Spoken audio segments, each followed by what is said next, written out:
terima kasih kesempatan yang diberikan kepada saya untuk bertanya nih Ustaz. Kita sepakat bahwa yang membuli dan yang dibuli itu sama-sama negatif. Dan ini saya berbicara fakta ya Ustaz ya. Bagaimana sih solusinya ketika ada seorang anak yang dibuli ya belum biasa, kejadian biasa itu dibuli. Dan solusinya bagi saya itu ya kepada korban yang dibuli itu kembalikan kepada Allah. Tadi seperti Ustadz bilang bahwa ya itu adalah ujian anak yang sedang menuntut ilmu, dan itu berjalan ya alhamdulillah bisa tersolusikan karena dikembalikan tadi kepada kekuatan bergantungkan kepada Allah. Tapi bagaimana jika yang pembuli ini mengajak teman-temannya secara berjamaah untuk menjauhi si anak tersebut? Nah, jadi solusi ketika mengajak anak-anak yang lain berjamaah bareng-bareng gitu, Ustaz. Dari yang Ibu sampaikan, yang pertama jazakallahu khair, pertanyaan cukup bagus. Saya jawab dari yang paling cepat dulu, yang mudah itu yang dibully ya. Yang dibully. Yang pertama tadi berharap pada rahmat Allah dan alhamdulillah selesai. Namun di satu sisi juga banyak anak yang sampai jadi tidak mau sekolah. Karena betul trauma dan lain sebagainya. Maka ini juga harus diterapi, Bu. Ya, harus diterapi. Ini yang paling mudah dulu ya. Karena nanti terapinya bisa beda-beda tergantung kondisi anaknya. Ya mungkin nanti kalau di Nurul Ummah ada yang siap jadi konselor, alhamdulillah ya. Saya ini nanti jam 1 ngisi kelas konselor. Jadi isinya ada wali murid, ada guru, tapi yang memang pengen jadi konselor. Ya, pengen jadi konselor. Bagaimana nangani anak-anak? Jadi tapi pesertanya baru ustazah dan ibu-ibu wali murid. Jadi nggak ada yang bapak-bapak, belum ada ya, belum buka kelas khusus bapak. Karena yang lebih banyak tertarik ternyata ibu-ibu ya. Jadi pesertanya ibu-ibu. Sekarang ada 13 peserta dari Purwokerto sampai Purbalingga. Setiap hari Sabtu pekan kedua dan keempat di rumah saya, rumah belakang ya. Kalau barangkali dari Nurul Ummah ada, silakan. Nanti kita belajar bareng-bareng. Ya, karena itu butuh ada orang yang konsen di sekolah yang urus itu. Ya, kalau di sekolah luar namanya ada guru BP ya guru BK. Jadi sekolah juga harus ada ya sosok yang nanti bisa nangani hal-hal tersebut. Karena ini masalah serius. Ya, bukan masalah enteng, ini masalah serius. Menjadikan anak bisa keluar itu bisa. Bahkan menjadikan tadi kisah yang pertama bisa terjadi saling bunuh juga bisa. Ya. Jadi yang pertama untuk anak, yang pertama memang ini tergantung anak kondisinya. Kalau anak kecil dibangkitkan sisi dikuatkan ya, karena yang nanti yang membuli kalau anak kecil itu dibangunkan empatinya, tapi kalau yang dibuli itu adalah dikuatkan perasaannya, dikuatkan rasanya, dikuatkan rohaninya ya.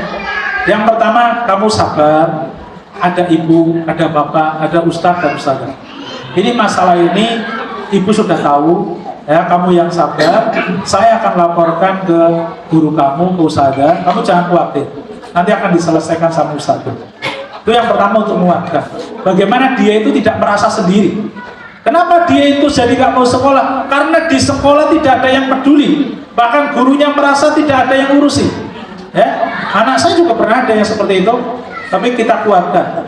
Saat Abi ada yang bully saya sampai gini-gini. Terus kamu udah nyampaikan. Karena apa? Yang pertama itu cari cara bagaimana yang tidak begitu banyak resiko. Kalau balas itu kan ada resiko. Yang kurang resiko adalah lapor pada gurunya. Itu kan kurang resiko.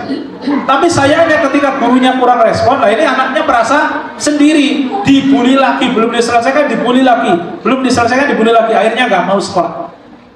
Gitu ya. Jadi ini guru di sekolah, manajemen juga harus memikirkan ini. Ketika ada laporan anak saya dibully, maka itu sesuatu yang serius, harus segera diselesaikan. Nah, kalau di rumah ibu harus memberikan penguat bahwasanya kamu di sini tidak sendiri. Ya, satu, ada Allah. Kamu itu ada Allah di sampingnya.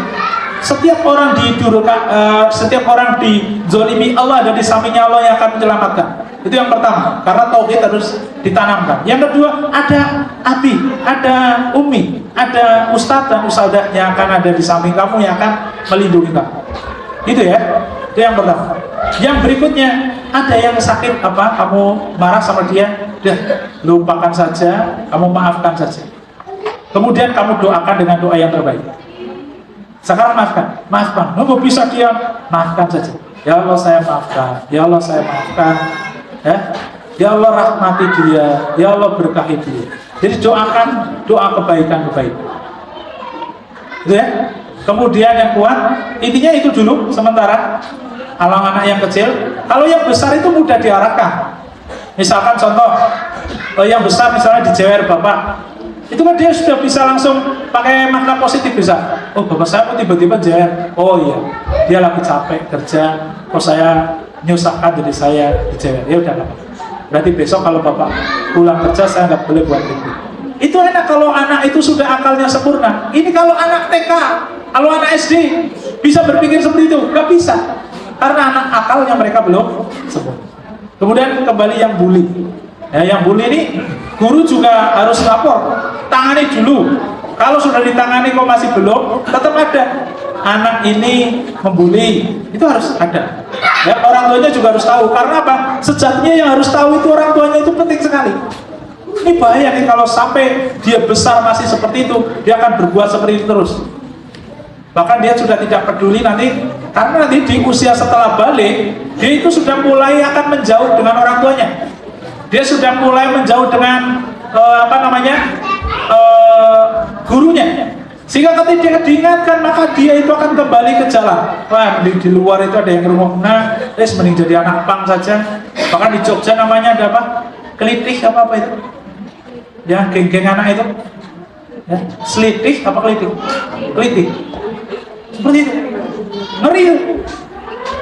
Jadi ada orang tua tahu-tahu itu mau ada kepentingan beli susu ya di Lampung atau di mana itu, keluar beli susu, ada geng anak-anak kecil itu remaja dibunuh dia. Motivasinya apa? Ya menunjukkan eksistensi. Saya berani bunuh orang. Bangga dia. Ya. Itu sementara itu Ibu. Ya nanti kalau mau lanjut monggo, nanti kita bisa, kalau ada yang serius bisa insya Allah kita bisa siap bantu dampingi ya kalau ada anak yang sampai trauma berat seperti ini.